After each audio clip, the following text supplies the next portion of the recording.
Good afternoon. Welcome to eNCA GSTV channel 403. I'm Dan Moyane as we continue focusing on the legacy of the late Mangosuthu Buthelezi. I'm with someone else. Welcome. Thank you very much, Dan. And indeed, an important day in the history of South Africa's democracy, and leading up to it, we look on the life of Prince Mangosuthu Buthelezi throughout the day. Yeah, that's the big story of today in our country. Prince Mangosuthu Buthelezi being hailed as a remarkable leader and a giant who played an instrumental role in the fight for democracy during apartheid times. Messages of condolences are being shared far and wide for the founder and President Emeritus of the eNCA Freedom Party, the IFP. Buthelezi passed away in the early hours of this morning in a ripe old age of 95. And of course, Mangosuthu Buthelezi's alma mater, the University of Fort Hare, has also paid tribute to the late AmaZulu Prime Minister. We're joined this hour by Chris Alsobrook, who's the head of the university's Centre for Leadership and Ethics Africa, to just discuss his legacy and his contribution we've seen over the decades when it comes to the betterment of South Africa and, of course, the advancement of the Constitution. Thank you very much for your time this afternoon, Doc. Let's maybe start with your thoughts on the legacy that was created and left behind by Prince Mangosuthu Buthelezi. Thank you. Thanks for having me on here. Mangosuthu Buthelezi, I remember when I was growing up, he was called Gacha Buthelezi, a very controversial figure, although widely respected despite that, as a wise and ethical and a responsible leader in post-apartheid South Africa.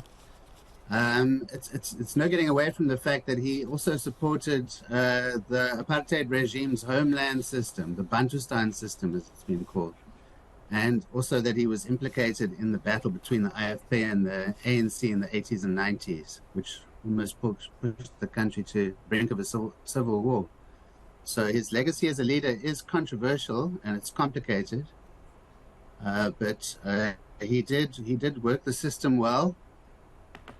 For the independence of his people, and although he supported the government's plan for independent homeland states, he also worked with that system to make sure that that the Zulu people and African people in South Africa gained something from that system, which was going to happen regardless of his decision whether or not to get involved. So Buthelezi is an alumnus of Fort Hare, like a lot of liberation struggle heroes, he was there at the time in the late 40s when apartheid was first established by the National Party, and he studied under Z.K. Matthews, who was a great ANC. And he was there about 10 years after Mandela and Tembo, and about 10 years before Chris Hani. And so it's actually worth remembering that in 2016, at our 100-year anniversary, that he was asked to deliver the memorial lecture on Z.K. Matthews, who was actually one of the ANC's greatest heroes, and although he was an IFP leader. So in many ways, he was widely respected, and now, in my academic work, I like to think of I like to look at history using the concept of genealogy, which is to say that practices and concepts can often be used in radically different ways, and so even for instance, Christianity has been used for peace and for war, and likewise, I think you can whatever system you have. That you have to deal with, you can find a way to turn it to your advantage, and Buthelezi was faced with a homeland system, and although he didn't take a principled stance like say Dalindyebo to fight against that system, he did in some ways collude with the apartheid regime to prop up that Bantustan system, but he never tied away from from fighting for the liberation movement, and he never agreed with the apartheid regime to a fully independent Republic of South Africa or Republic of KwaZulu-Natal, unlike the Transkei. Yeah, I So mean, it's always hijack. Yeah. Yeah, sorry to come in there, but it's very interesting because you've painted quite a mixed picture of the leader of the IFP, as it were. And you do indicate that you can use certain ideologies to instill or initiate radically different actions in different societies. And I just want to reflect on that. I've found throughout the day, as we've reflected on his legacy, there's been a little bit of a hesitancy to reflect on what actually happened between the IFP and the ANC, which almost brought the country to a civil war. And I suppose one would appreciate the steadfastness that he would have had as a leader of the IFP, but that also kind of shaped where we find ourselves today, that ethical leadership that we would have wanted to see in him, because I suppose to the day that he died, he never actually admitted to being involved at all in that unrest that almost led to a civil war. Well, yes, I guess that's right. But I mean, it's worth considering who had a more, for instance, Robert Sobukwe, who he studied with at Fort Hare, took a very principled stance against apartheid, but he spent much of his life as a martyr on Robben Island. Whereas Buthelezi was working tirelessly and pragmatically for the cultural and political independence of his people. So it's all very well saying he sold out, but he also used these cards that he was played to his advantage. So what happened? Well, I mean, there were a few sticking points. For instance, so a key element of the rift between the ANC and the IFP was over the role of traditional leaders in a democratic government.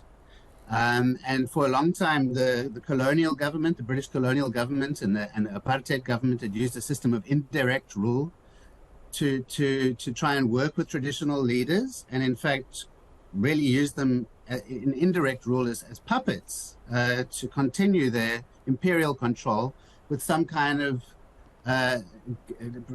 mask of African independence. And so the ANC was very principled against traditional leadership because they stood for they were Democrats who rejected the idea of traditional leaders taking up a role in the government of a democratically elected state administration. So, of course, they fell out on this with Buthelezi. He was a staunch supporter of traditional leadership, and he wanted to see traditional African leadership, which is something that could be supported ethically. Especially when people are against Eurocentric ways of government, which have actually worked very well for neo-imperial continued control of many pseudo-sovereign nations. And so he was all for African leadership, and he wanted Zwelithini at the negotiating table, and the ANC insisted that no representatives of the Zulu king would be at the negotiating table, and that's why he withdrew from the negotiations. And that was actually a key reason for the ongoing bloodshed.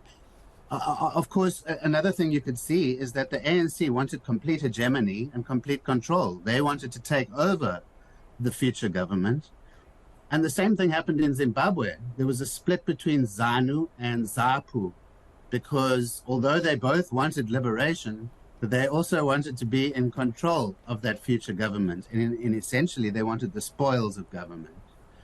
And so if you think of us as a multi-party democracy, well, then it was perfectly valid for the IFP to want to be independent and not to let the ANC take complete control of the liberation movement. I mean, ZAPU and the PAC, they also wanted their own independent political parties represented. But the ANC wanted complete control. Yeah, absolutely. Thank you very much. Unfortunately, we have run out of time there, but very interesting insights. And of course, we have to then mention that his steadfast nature did result in some success in the role of traditional leadership in South Africa. I don't think that there has been a stronger, more united Zulu nation, Bradan.